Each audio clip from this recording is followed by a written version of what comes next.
তো hello guys, চলে এসেছি আবার খেলার খবর চ্যানেলে বিগ আপডেট নিয়ে। তো চলো বন্ধুরা, খুব গুরুত্বপূর্ণ আপডেট নিয়ে চলে এসেছি। ফুল ভিডিওটা দেখতে থাকো, স্কিপ করবে না। স্কিপ করলে ভিডিওর মধ্যে অনেক কিছু মিস করবে। এবং এই খেলার খবর চ্যানেলে যারা নতুন আছো, অবশ্যই এই খেলার খবর চ্যানেলটা সাবস্ক্রাইব করে পাশে থাকা বেল আইকন ঘন্টাটাকে ঢং করে বাজিয়ে দাও।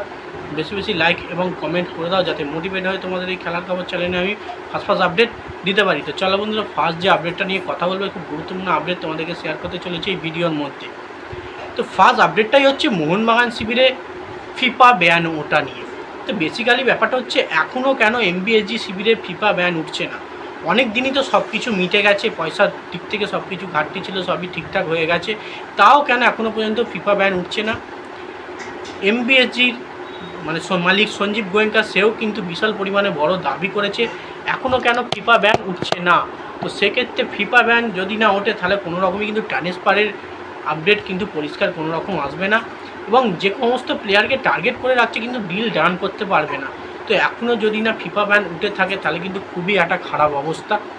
তো বেসিক্যালি যে খবরটা আছে, যে ফিফার দিক থেকে যে সমস্ত চাওয়া হয়েছিল এমবিএসজি শিবির থেকে, সব কিছুই কিন্তু এমবিএসজি শিবির থেকে দেওয়া হয়েছে, সব কিছুই কমপ্লিট করে দেওয়া হয়েছে।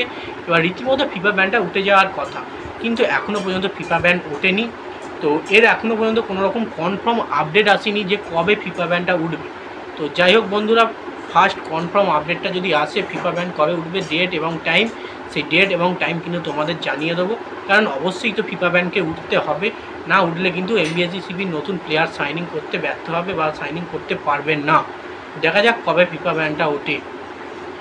যাই হোক, নেক্সট যে আপডেটটা নিয়ে কথা বলবো, খুব গুরুত্বপূর্ণ আপডেট তোমাদেরকে শেয়ার করতে চলেছি এই ভিডিওর মধ্যে। মুম্বাই সিটি এফসি প্লেয়ার আবারও সেই মেহতাব সিংকে নিয়ে আপডেট।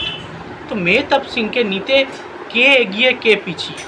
তো ট্রান্সফার মার্কেট সূত্রে জানা গেছে, আবার কালকে পোস্ট হয়েছে যে ইস্টবেঙ্গল এবং মোহনবাগান দুজনই কিন্তু এখনও এই লড়াইটা করে যাচ্ছে। মানে মুম্বাই সিটি এফসির সঙ্গে ইস্টবেঙ্গল এবং মোহনবাগান দুটো টিমই লড়াই করে যাচ্ছে মেহতাব সিংকে নেওয়ার জন্যে। কোনো একটা পর্যায়ে কিন্তু মেহতাব সিং কিন্তু কলকাতায় আছে বলে জানা গেছে, এবং তার নিজের ইনস্টাগ্রাম আইডি থেকে একটা পোস্ট দেখা গেছে কলকাতা রাস্তার পিক, এবং তাকে কিন্তু কলকাতায় আসতে হয়েছে কোনো কারণে। এবং অনেকেই ভাবছে কলকাতায় যেহেতু এসছে, কলকাতার কোনো একটা ক্লাবে সই করতে এসছে। তো বেসিক্যালি অবশ্যই তোমরা জানো, ইস্টবেঙ্গল মোহনবাগান দুজনই টার্গেট করে আছে। কিছুটা হলেও কিন্তু মোহনবাগান এগিয়ে আছে, এটা কিন্তু খবর ছিল, এবং প্রায় ভোটের রেজাল্টের মতো চলছে। মানে কোনো সময় মোহনবাগান এগিয়ে আছে, কোনো সময় ইস্টবেঙ্গল এগিয়ে আছে, এমনটাই কিন্তু চলছে। এবং লাস্ট শেষ ম্যাচ কাকে পাবে, কে পাবে এই প্লেয়ারটাকে, সেটাই হচ্ছে সবথেকে বড় মূল ব্যাপার।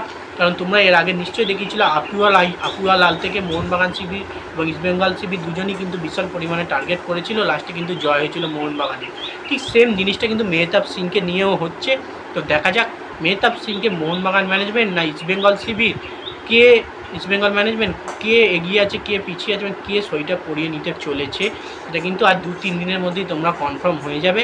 নাকি মুম্বাই সিটি এফসিতেই স্টে করতে চলেছে মেহতাব সিং, দেখা যাক। আর 2-3 দিনের মধ্যেই কিন্তু কনফার্ম আপডেট আসতে চলেছে। তো যাই হোক, নেক্সট এবং লাস্ট আপডেট যেটা নিয়ে তোমাদের সঙ্গে কথা বলবো, এমবিএসজি শিবিরের বিশাল নিউ এক বিদেশি নিয়ে কিন্তু বড় অ্যানাউন্সমেন্ট আসছে। তো খুব শীঘ্রই কিন্তু একটা বড় অ্যানাউন্সমেন্ট আসবে, সেটা হচ্ছে ফিফা ব্যানটা ওঠার পর। অবশ্যই ফিফা ব্যানটা যতক্ষণ না হচ্ছে, বিশাল অ্যানাউন্সমেন্টটা আসতে পারছেন। এর আগে তোমাদের বলেছিলাম স্প্যানিশ কোনো বিদেশি আসতে চলেছে, এবং তার সঙ্গে বলেছিলাম ব্রাজিলিয়ানের কোনো একটা সেরা বিদেশি প্লেয়ার আসছে। তো স্প্যানিশ নাহলে ব্রাজিলের যে কোনো একটা প্লেয়ার, বা স্প্যানিশেরও যে কোনো একটা প্লেয়ার, বড় একটা নামের বিদেশি কিন্তু মোহনবাগান শিবির টার্গেট করেছে।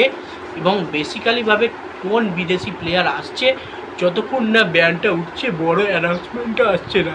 কিন্তু এটা কনফার্ম আপডেট, এমবিএসজি শিবির থেকে কিন্তু একটা বড় অ্যানাউন্সমেন্ট আসবে যে এই বিদেশি প্লেয়ারটা কনফার্ম এবং ডিল ডান হলো এমবিএসজি শিবিরে।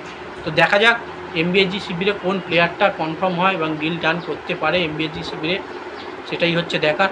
যাই হোক বন্ধুরা, এই আপডেট ছিল। ভিডিওটা যদি ভালো লেগে থাকে লাইক কমেন্ট শেয়ার সাবস্ক্রাইব করে পাশে থাকো। চলো বন্ধুরা, বাই। নেক্সট ভিডিও আবার দেখা হচ্ছে।